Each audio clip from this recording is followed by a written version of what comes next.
Ô Léo, acho que eu vou precisar de um golinho de água, por favor. A gripe aí me pegou um pouco desprevenido, justo no final de semana. Que bom que você está aqui, que bom que nós estamos juntos, refletindo sobre essa série Próxima Etapa, Formando Discípulos.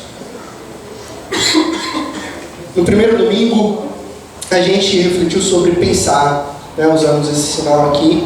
Pense como Cristo Jesus pensou em expandir o reino através de discípulos. No segundo domingo, a gente observou o princípio do veja. Usamos esse sinal aqui, lembra? Pode fazer junto comigo, assim a gente vai memorizando. Né? Veja, e é ver o quê? É ver os dons e talentos que existem na comunidade. É você olhar para alguém que está ao seu lado e falar: eu vejo você um dom, eu vejo você uma habilidade que deve ser usada para o reino de Jesus. Afinal, nós temos uma comunidade aqui que está sobrando dons e talentos.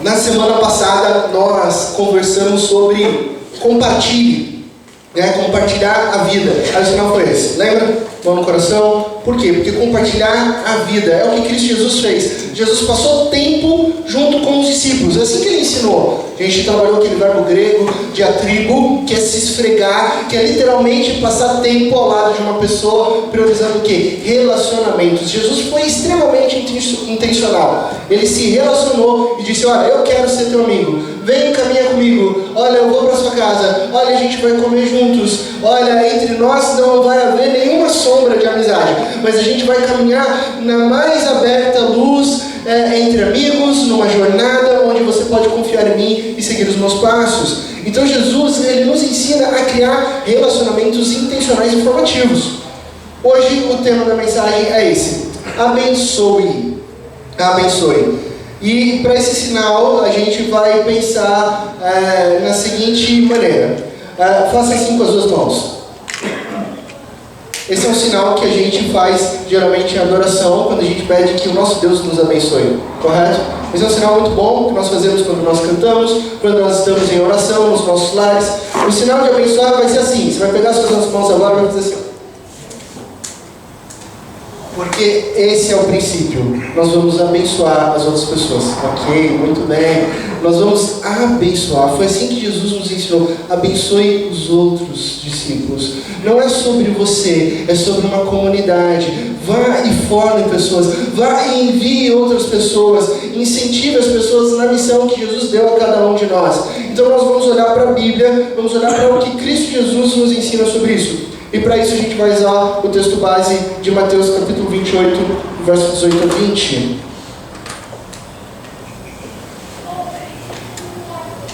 Mateus 28, do verso 18 ao verso 20, o texto vai ser projetado.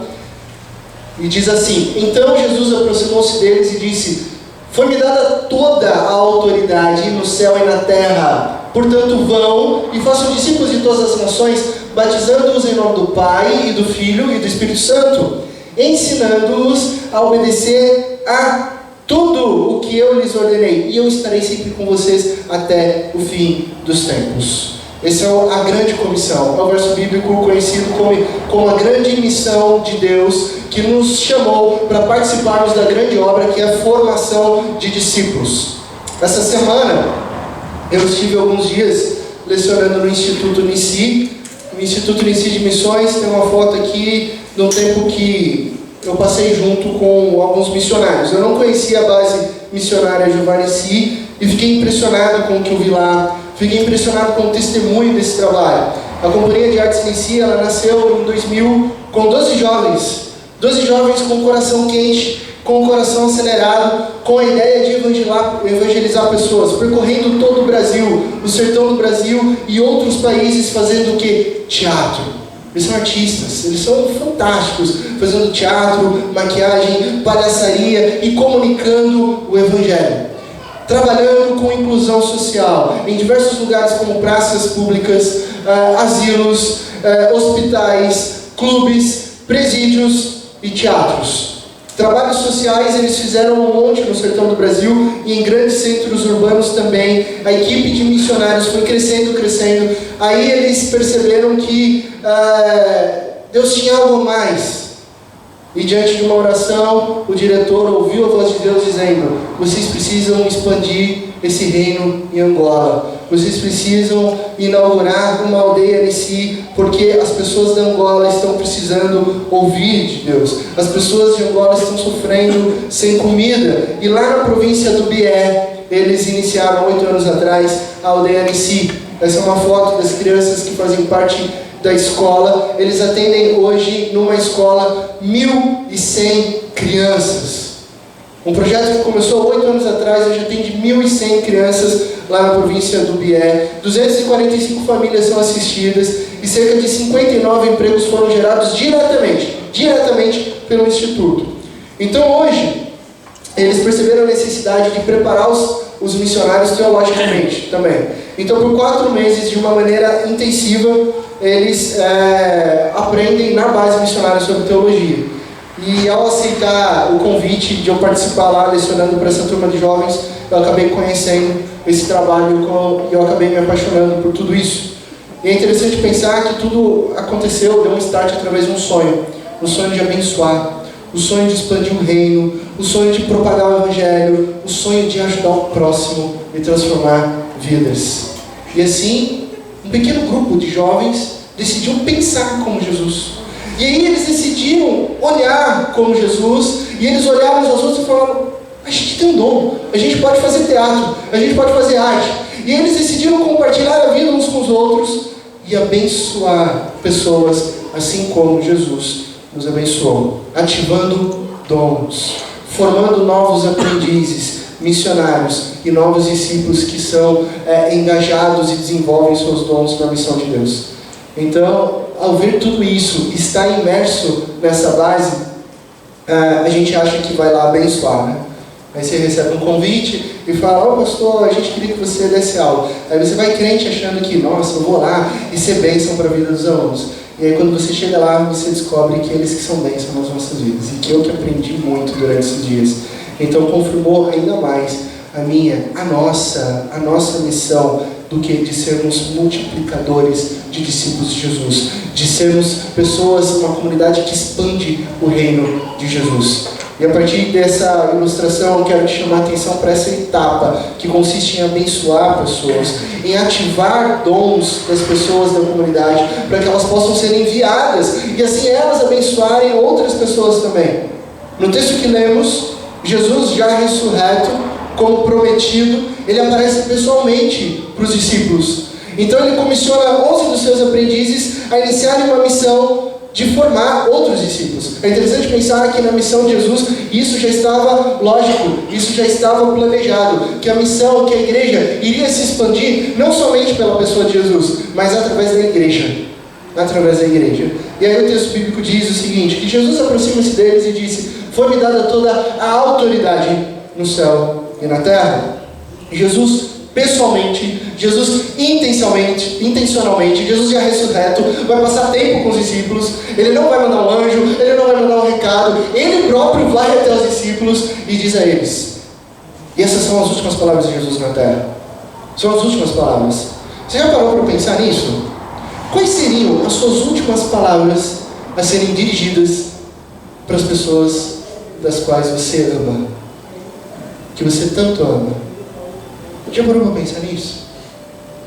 Ai, pastor, mas que situação, não quero pensar em morrer e tal. Não vamos pensar nisso. Vamos pensar que você está prestes a fazer uma viagem, você vai morar em outro país, você vai passar o resto da sua vida em um lugar muito distante, uma mudança de residência, e talvez você não tenha perspectiva de volta, que você vá adquirir um emprego e ficar lá para sempre. O que você diria para as pessoas que você ama? O que seria mais importante dizer? Porque nesse momento você vai dizer bobagem. Você não vai dizer, olha, vocês que estão aqui, né, sempre lembre-se que o Santos tem 2 mundiais e é o melhor time para se torcer. Né? Apesar de ser verdade, você não ia ficar falando sobre futebol. Né? olha, não esqueça que o saleiro fica sempre na segunda gaveta da despensa. Não é isso que você vai dizer para as pessoas que você ama. Você vai dizer algo profundo, você vai dizer algo importante. Então esse é o momento de Jesus diante dos seus discípulos. Jesus está dizendo algo que é mais importante para ele. Não são palavras corriqueiras, não se trata de um assunto sem importância, mas sim algo profundo, daquilo que era mais precioso para Cristo Jesus. O que é mais precioso para Jesus? Formar discípulos, desenvolver pessoas, formar e engajar pessoas na missão que é de Deus e que por alguma razão maravilhosa Ele nos chamou para fazer parte. Ele olhou e falou: puxa, esse Nasci, ele é tão ruim, ele pisa tanto na bola, mas eu amo tanto ele que eu vou chamar ele para fazer parte de uma missão que eu tenho. E assim ele faz comigo, assim ele faz com você. Mesmo nós sendo miseráveis pecadores, ele nos chama para a missão maravilhosa dele. E como que Jesus começa a frase? Ele diz assim: foi-me dada toda a autoridade nos céus e na terra. E essa autoridade foi dada por quem? Essa autoridade que está em Jesus foi dada por quem? Uma autoridade do próprio Deus foi dada a Jesus. Uma autoridade do Eterno, uma autoridade do Deus Pai, pelo próprio Deus Todo-Poderoso. E a palavra autoridade, no grego koiné, que foi escrito no Novo Testamento, é exousia. Exousia, que além de significar uma jurisdição, onde se há um controle, onde se há uma governabilidade, onde há uma autoridade, nesse verso em especial significa um poder absoluto e soberano de Deus. Então é esse poder absoluto e soberano de Deus, relacionado ao governo, ao reino de Deus, que Jesus comissiona, que Jesus pega suas mãos e abençoa os seus discípulos e falam: agora vão. Então trata-se de uma autoridade real sobre todas as coisas, céu e terra. Uma autoridade que capacita, uma autoridade que empodera, uma autoridade que abençoa. Uma autoridade que antes havia sido dada a quem? A Cristo Jesus, o Messias. Mas agora Ele próprio derrama, Ele abençoa, Ele comissiona essas 11 pessoas, esses 11 discípulos, fundamentados nessa autoridade, fundamentados nesse poder. E é isso que Jesus faz. Ele abençoa. Então o que Jesus está fazendo aqui claramente?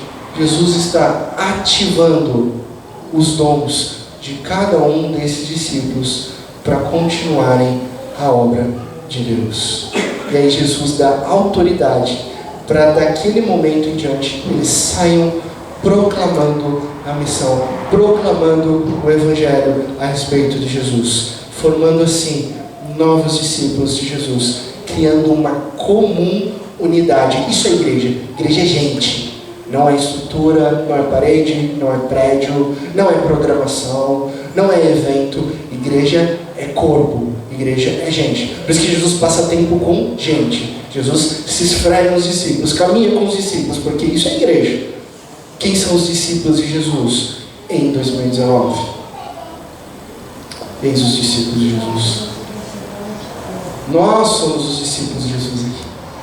Nós somos comissionados. Eu e você. É para a ativação de dons e comissionamento de Jesus que eu e você somos chamados. Todos. Não há exceção. Não há exceção. Todos nós somos chamados a ativarmos os dons e seguir na missão de Jesus. Eu lembro claramente no ano de 2010. Ano de 2010, tudo dando certo na minha vida, né? Uma fase muito gostosa. Eu estava no escritório de advocacia, tinha 1 ano e meio já advogando, a convite de uma senhora da minha comunidade, da qual assim eu amo muito. Ela participou da minha história lá de Itapetinga e eu fiz estágio com ela e ela me chamou: vem participar do escritório, a gente precisa de um advogado trabalhista. Eu fiz uma especialização nessa área, direito do processo de trabalho, e ela me chamou. E estava super legal, o clima era legal, conheci o outro sócio, nós nos demos muito bem. Ela, como uma civilista de mão cheia, me ensinou tudo. Ela me levava para todo tipo de audiência, e eu lá atrás dela, como um bom discípulo, aprendendo. E ela é, inclusive, até hoje, uma das maiores advogadas da cidade de Tapetininga. E eu aprendendo, e eu me engajando, e eu sorrindo. E aí, em março de 2010, orando a respeito do futuro, pedindo para que Deus me direcionasse de acordo com a missão dele, namorando com a minha esposa por 4 anos. Deus falou: ok, você quer que eu saiba o que eu tenho para você? Então eu vou te dizer. E Deus falou comigo e falou assim: eu tenho planos para você, e os planos que eu tenho para você não tem nada a ver com a carreira de advogado. Eu quero que você trabalhe na minha obra de uma maneira integral. E aí, obviamente, eu tive uma luta interna, obviamente havia uma renúncia. Afinal, eu estava iniciando a jornada, eu estava protocolando muitos processos e esperando, né, os frutos desse processo, acompanhando, engajado nisso, e de repente eu tenho que parar tudo. E aí eu comecei a trilhar um caminho de aprendizado, e eu entendi o que Deus tinha para mim, de discipulado e mentoria, e iniciei um desenvolvimento para aquilo que Deus me chamou.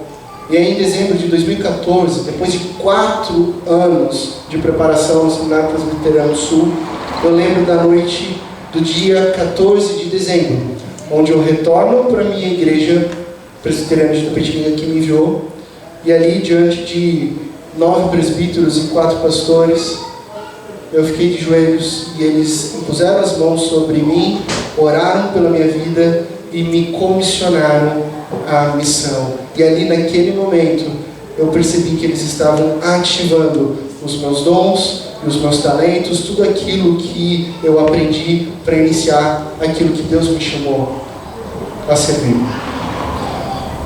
O texto de Jesus é sobre isso. Jesus ativa os dons de discípulos que caminharam com ele durante 3 anos. Numa jornada de aprendizado, numa jornada de mentoria, num processo importantíssimo para o desenvolvimento de cada um deles. E um tempo precioso onde foi identificado cada dom ali. Um tempo precioso onde cada personalidade foi moldada. Tinha o pessoal mais tímido, havia os outros mais acalorados, né? A gente percebe Pedro, a gente percebe Tiago, a gente percebe André, a gente percebe que cada um foi moldado pelo próprio Jesus dentro das suas habilidades, dentro das suas personalidades. Um tempo de experiência, passando um tempo juntos, um tempo formativo, até que eles estavam prontos para formarem outros discípulos de Jesus. E isso é muito importante. Esse tempo formativo, esse tempo preparatório é muito importante. Sabe por quê? Porque dentro das nossas comunidades, dentro da igreja, nós erramos profundamente quando nós não formamos pessoas. Quando, num desespero, a gente preenche rachaduras. E esse é o problema. O que é preencher rachaduras? Já viu essa placa aí de estamos em obras, tapa-buraco em alguma avenida? Como é que fica um asfalto depois que passa por uma operação tapa-buraco? Ele dura quanto tempo? Já parou para pensar? Às vezes você pega uma estrada aqui em Dayatuba, é tudo muito legal, muito bom, né? Muito bem cuidado. Mas pega uma estrada fora do estado de São Paulo, pega uma BR para frente de Minas, por ali. Você vai ver aquelas pistas só com tapa-buraco, passando caminhões pesados com cargas assim de toneladas e destruindo todos os buracos tapados. Por quê? Porque preencher rachaduras não resolve. Preencher rachaduras é quebrar um galho. Preencher rachadura é algo que o brasileiro gosta de fazer. Sabe por quê? Porque dá um jeitinho. Eu vou dar um jeitinho brasileiro, né? Eu vou fazer o quê? Uma gambiarra. Né? Isso parece que está na essência. Isso é um problema, gente. Não é um motivo de alegria, não. O brasileiro ele é super, como é que se fala? Criativo. Ele dá um jeitinho em tudo, né? Inclusive para falar que algo ruim é bom. Fala, não, isso é criatividade. Não é. Isso é falta de excelência, é o famoso tapa-buraco. E no caso da igreja, é quando nós convocamos voluntários não sob a perspectiva dos dons deles, não nas perspectivas dos talentos, que cada um de vocês possui um talento, cada um de vocês possui um dom, aí uma habilidade, mas aí a gente convoca em virtude do quê? De um programa, de um evento, de algo que é necessário. Agarramos as pessoas pelo braço e chantageamos elas dizendo, olha, se você realmente ama Jesus, você precisa servir aqui, ok? Essa frase é verdadeira. Mas ela é uma meia-verdade. Sabe por quê? Porque todos os discípulos são chamados a servir, mas nós erramos quando a gente coloca uma pessoa com um dom totalmente oposto num ministério que não tem nada a ver com a habilidade dela. Num ministério que precisa de outros dons, de outras pessoas. E aí você coloca uma pessoa extremamente tímida, uma pessoa extremamente assim, calada, mas que tem um dom incrível de organização, tem um dom incrível de cronograma. É a senhora planilha do Excel. Ela faz isso muito bem. Ela é a pessoa para isso. Mas aí você pega ela e coloca ela no ministério, por exemplo, de recepção, de relacionamento, algo que não tem, não bate com o dom dela, e ela poderia servir em outra área, onde ela poderia servir com excelência. Então esse é um grande erro. Esse é um grande erro de a gente confundir os dons e talentos em nome de, mas é para Deus, pode vir, pode fazer.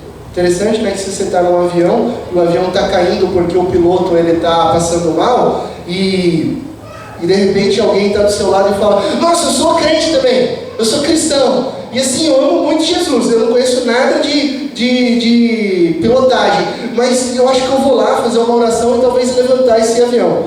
E aí no banco da frente tem um ateu, dizendo, olha, eu sou aposentado da Força Aérea Brasileira e eu posso pegar esse manche e conduzir. E aí quem que você vai escolher? A pessoa que ama Jesus e está com o coração disposto a servir, ou aquele ateu que tem um dom, uma habilidade para isso? Você vai escolher, obviamente, vai falar, por favor, você é capacitado, coloque esse avião no chão para que a gente não perca as vidas. Isso é o princípio de excelência. Agora, por que quando a gente vem para a comunidade, a gente joga fora o princípio de excelência? Dizendo, faz de qualquer jeito, o que importa é o coração. Não é seu dom, mas sirva aqui. Não, a gente precisa se organizar e aprender com Jesus como que se ativa dons e talentos que Deus deu a cada uma das pessoas. Porque o resultado de preencher rachaduras é terrível. Sabe o que acontece? Desgastam pessoas que estão servindo mesmo de coração, que estão se empenhando para a obra de Jesus, mas estão em dons que não são dela. Aí chega no final do ano, ela está cansada. Chega no final do ano, ela está assim esgotada e ela não vai querer servir mais. E aí falta excelência. Tem muito amor, mas falta excelência. Esse é o resultado. É um líder desgastado, que depois não vai querer servir mais. Então qual que é a resposta? Olha a resposta de Jesus. Ensinando-os a obedecer a tudo que eu lhes ordenei. A resposta é o ensino. Jesus fala, agora vocês vão ensinar as outras pessoas. Mas a partir do que eu ensinei vocês? A partir do que vocês aprenderam comigo, porque eu formei vocês. Agora vocês vão formar e ativar e abençoar outras pessoas. Então Jesus passou tempo ensinando antes de enviá-los à missão, para ativarmos os dons de cada pessoa dessa comunidade, para comissionarmos pessoas para a missão. Obviamente nós precisamos dar ênfase no desenvolvimento do dom que cada pessoa tem aqui nessa comunidade, porque são dons únicos. Tem coisas que o Edgar faz e eu não tenho a mínima habilidade para fazer. É um dom que o Espírito Santo derramou para ele. E aí tem coisas que eu sei fazer e que o Léo não tem esse dom, não tem essa habilidade. Mas de repente o Léo tem uma habilidade que a Gabi não tem. E assim é a comunidade. A gente se une como um grande corpo e juntos nós servimos com os nossos dons únicos dados por Deus. Por isso a gente precisa pensar como Jesus. Aí a gente precisa ver uns aos outros como Jesus. Aí a gente precisa compartilhar com Jesus e abençoar para Jesus. Existem 5 etapas de aprendizado para ativação dos dons, ou seja, processual a formação dos discípulos. Por mais que nós necessitamos em alguns casos de pessoas já prontas, por mais que nós sejamos ansiosos para enviar pessoas na missão, nos projetos que são de Deus, nós precisamos olhar para Jesus e fazer aquilo que Ele nos chama a fazer, a desenvolver pessoas. Jesus desenvolveu homens, Jesus testou homens, Jesus experimentou seus discípulos até o momento que Ele falou, agora eu estou indo para a casa do meu Pai, é com vocês. A igreja vai se expandir através de vocês. Então eu quero compartilhar 5 etapas de aprendizado nessa noite. Você já está pensando como Jesus? Você já olhou e identificou pessoas na comunidade? Olha só, essa pessoa tem um talento incrível, essa pessoa tem um dom incrível. Nossa, olha, lembra o jeito que você faz, o jeito que você fala, olha essa sua habilidade, olha isso. Agora você vai compartilhar, você vai treinar e você vai investir tempo, que pode ser 3 meses ou até 1 ano, dependendo do treinamento, fazendo o seguinte. A primeira atitude que a gente olha em Cristo Jesus é o seguinte: eu faço, você assiste, nós conversamos. Jesus está ensinando os discípulos, né? Quando ele chama e fala: larga tudo que vocês estão fazendo, vocês são pescadores de peixe, vem comigo que vocês vão pescar homens. Então eu vou sair pregando o evangelho, então eu vou fazer, vocês vão assistir e depois a gente vai conversar sobre isso. Esse é o primeiro princípio do desenvolvimento de um dom. Então, você que está aqui na comunidade, servindo, liderando algum grupo, cuidando das crianças, você vai chamar alguém para assistir, alguém para olhar. Ou você vai procurar, eu quero servir com as crianças, então eu vou procurar alguém, algum líder para observar, porque aquele que está aprendendo, ele vai observar atentamente o que o seu líder faz, tudo o que está acontecendo. Depois, o que vai acontecer, o que é muito importante, que brasileiros gostam de fazer, é conversar. Sabe por que isso é importante? Porque sem feedback, sem um retorno, não há crescimento, não há um desenvolvimento. Nós precisamos dar feedback uns para os outros, né? Então, o que funcionou? O que não funcionou? Como que nós vamos melhorar nesse ministério, nessa liderança? Então, isso é importante, e esse nós conversamos, ele acontece em todas as etapas do aprendizado. O segundo ponto, isso a gente aplica na vida, gente. Em tudo nessa vida. Eu faço, você me ajuda, nós conversamos. Nessa etapa, você já reconheceu os dons e já está desenvolvendo os dons das pessoas, e aí você vai olhar para o aprendiz e falar: olha, você não quer me ajudar? Eu estou liderando um pequeno grupo, você não quer começar aqui comigo? Você me ajuda? Você prepara as cadeiras? Olha só, eu estou aqui servindo na diaconia da comunidade da IA, você não quer participar comigo aqui? Você já está olhando, você não quer me ajudar a recolher alguns elementos, recolher algumas coisas para a gente pensar numa cesta básica? Então você faz, o aprendiz já ajuda, organizando, fazendo pequenas coisas, como os discípulos fizeram quando Jesus ia para um local e falava: olha, a gente vai se estabelecer aqui, vocês não querem me ajudar indo para a cidade e pegar alimento, passar lá no mercado? Eu vou ficar aqui esperando vocês. Agora a gente vai para outro local, vocês não querem me ajudar e preparar um lugar para que a gente possa passar a noite aqui? É isso que Jesus faz. E sempre tendo uma conversa depois. E aí, o que a gente acertou? O que a gente errou? Como que nós continuamos e melhoramos? A terceira etapa você vai falar para o aprendiz: agora você faz, eu ajudo, e depois nós conversamos. Nessa fase, o aprendiz, o discípulo, ele já assume grande parte do ministério. Você já caminhou com ele a ponto de ele desenvolver dons, e você vai dando segurança: olha, você vai começar a fazer, eu vou te ajudar aqui, eu vou dar um toque ali, eu nunca vou me afastar de você. Então, mas você vai desenvolvendo esse dom, você vai aprendendo agora fazendo. Eu vou te dar segurança, eu vou te dar capacitação, eu vou te dar conselhos, a gente vai voltar a conversar e dizer o que acertamos, o que erramos, e a gente vai prosseguir. Você faz agora, eu só ajudo, e nós conversamos. Aí chega na quarta etapa: agora você faz, eu só assisto, então depois nós conversamos. Nessa etapa, o processo de aprendizado está quase completo. Sabe quando Jesus fala, os discípulos chegam para Jesus: olha, Jesus, tem uma multidão com fome, e Jesus responde: vão vocês e alimentem essa multidão. Vocês fazem, eu assisto. Nessa jornada vocês já estão muito bem preparados, está quase completo, os dons e os talentos já estão aplicados, E aí eles são aplicados semanalmente sob observação do líder, Um líder que observa um aprendiz com um pequeno grupo, um líder que observa, um líder da música aqui que observa alguém que já sabe tocar e semanalmente vai dando feedback: olha só que legal, olha só o que você está acertando. Enfim, em todas as áreas do ministério, da missão de Jesus, deixando essa pessoa segura, confiante de que o líder está observando tudo. E aí esse processo, talvez esse seja um processo um pouco mais longo, vai chegar até o ponto onde líder e aprendiz vão chegar a uma conclusão única. Eu acho que você está pronto para fazer sem eu assistir. Você não acha? Ah, eu acho. Eu também acho. Então você já está pronto para ir para a última etapa. Aí você faz e outra pessoa assiste. Agora o líder, ele já foi fazer isso com outra pessoa, começar o processo com outra pessoa. Você já se tornou um líder, você vai iniciar o processo com outra pessoa. E essa é a primeira etapa de uma igreja multiplicadora.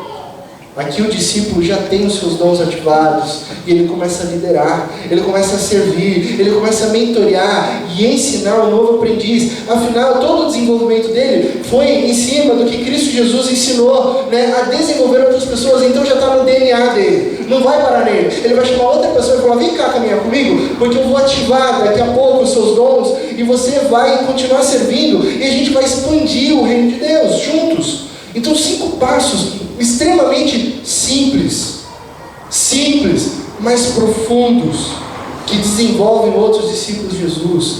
Passos extremamente importantes. Passos, né? Como diz a minha esposa, que fez recentemente um curso do Mastermind. Esses cursos do Mastermind é interessante, né? Porque são cursos caríssimos, de 10 a 12 mil reais, para aprender o que Jesus já ensinou. É interessante, né? Que é o processo, né, essa nova onda de coaching. Não fique pensando que minha esposa pagou 10, 12 mil reais, foi a empresa que pagou, tá bom? Foi a empresa dela que pagou, mas ela participou.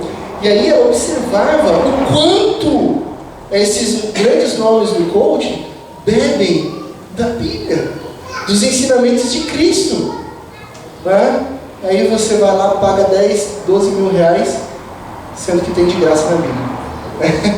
Interessante, né? Você tem que ouvir de outra pessoa aquilo que Cristo Jesus já falou, aquilo que Cristo Jesus fez, aquilo que Cristo Jesus nos comissiona a fazer. Por isso que esses 5 movimentos aqui você encontra em várias palestras hoje a respeito de formação de líderes, a respeito de empreendedorismo e por aí vai. Então são passos simples, sem ser simplistas, são profundos, que desenvolvem outros discípulos de Jesus, criando uma cultura formativa. Porque olha só a essência da missão de Deus dada para mim e para você. Sabe qual é? Essa daqui. Portanto, vão e façam discípulos de todas as nações, batizando-os em nome do Pai, do Filho e do Espírito Santo. Essa é a essência da missão. Portanto, vão. É um imperativo. Essa palavra grega é um imperativo. Ou seja, não é uma sugestão, não é se você quer ou não é uma opção, mas é uma ordem de Jesus para mim e para você. Olha, você crê em mim, você está caminhando comigo, você já se arrependeu dos seus pecados, você está vivendo uma vida comigo, agora tem uma ordem para você, você precisa espalhar isso, você precisa fazer novos discípulos, você precisa formar pessoas de todas as nações. Não é uma sugestão, é uma ordem. Vão e façam discípulos em todos os lugares. Essa é a nossa missão. É a essência da igreja. E aí, pensando nesse verso, eu me lembrei de uma frase antiga do pastor, né, batista, Charles Spurgeon. E olha só o que ele disse certa vez.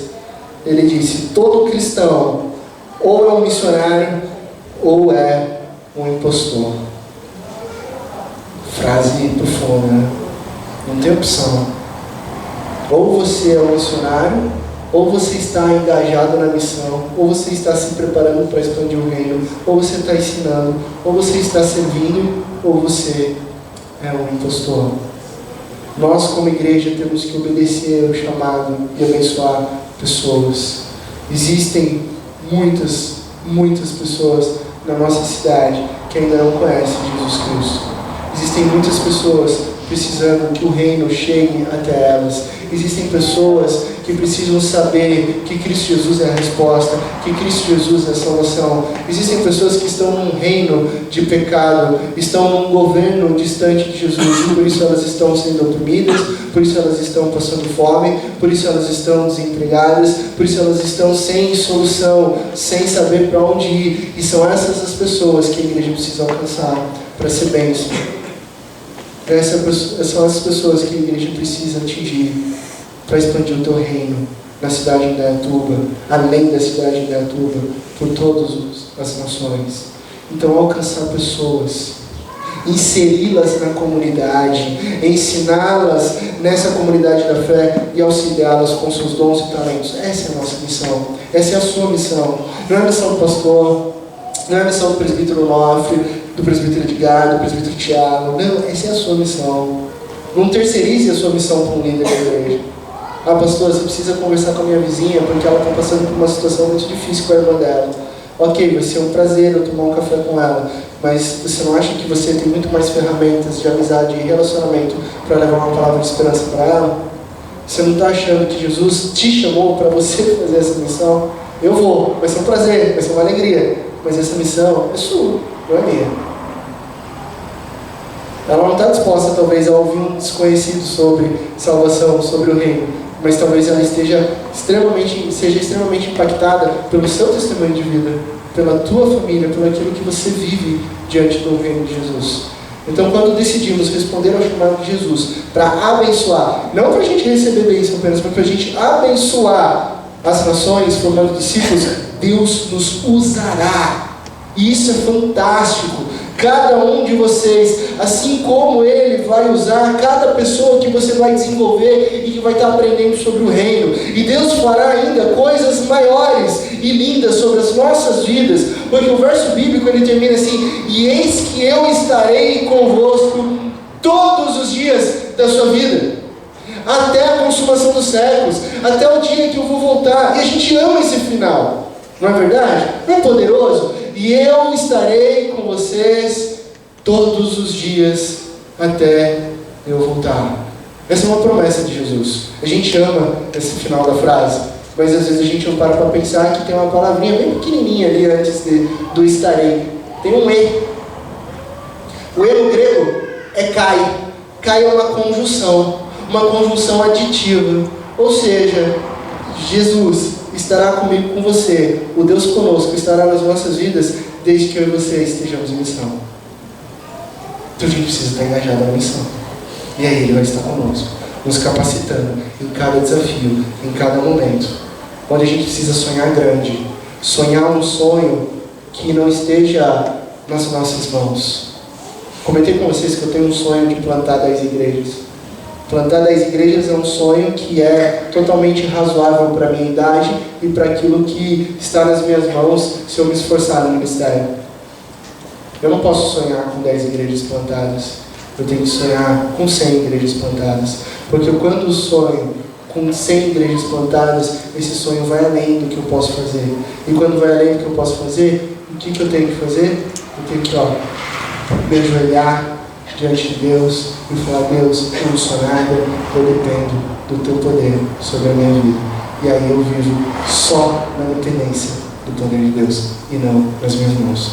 Então a gente precisa de um sonho grande, de alcançar as pessoas, um sonho de acabar com a fome na cidade de Indaiatuba, um sonho de expandir um reino, de alcançar as pessoas na cidade de Indaiatuba.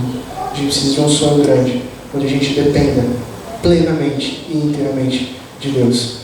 Porque Jesus nos deu a autoridade de Deus para abençoarmos as pessoas, formar uma comunidade que desenvolve outros discípulos de Jesus, ativando outros discípulos de Jesus. Uma missão que não é minha, que não é sua, mas uma missão que é de Deus. Amém? Deus te abençoe. Na mais absoluta certeza de que em Cristo Jesus todas as coisas ficarão bem. Amém? Para treinar a alma, para a gente trabalhar durante a semana, para refletir, você vai ler, um errinho de digitação aqui. Atos 13, do verso 1 ao verso 4, tá? Eu errei aqui, perdão. Atos 13, do verso 1 ao verso 4. Se você quiser prosseguir com a leitura durante a semana, de todo o livro de Atos, vai só acrescentar na sua leitura. Mas olhe lá para Atos 13, de 1 a 4, e aí você vai se perguntar: onde e com quem estamos comissionando pessoas para ir e abençoar o mundo? Você vai responder, você vai refletir: como eu posso fazer parte de uma cultura de formação de pessoas, de comissionamento de pessoas para a missão. Segundo ponto, para praticar. 1 Timóteo capítulo 5, 22 tem um verso bíblico interessantíssimo. Não se precipite, não tenha pressa de impor as mãos sobre ninguém. Olha aqui que dica preciosa. Sabe por quê? Porque existem etapas do aprendizado. Não seja ansioso. Não tente consertar toda a rachadura. Mas vai lá e desenvolva a pessoa no jeito de viver Jesus. Né? Qual etapa do processo de aprendizado você está? Você já descobriu o seu dom? Pastor, eu não sei meu dom. Que tal essa semana você colocar essa pergunta diante de Deus? Deus, qual é o meu dom? Qual é a minha habilidade? No que o Senhor quer me usar? Então não se desespere. Não fique ansioso. Desenvolva. Ore sobre isso. Ore para se engajar na formação de discípulos de Jesus.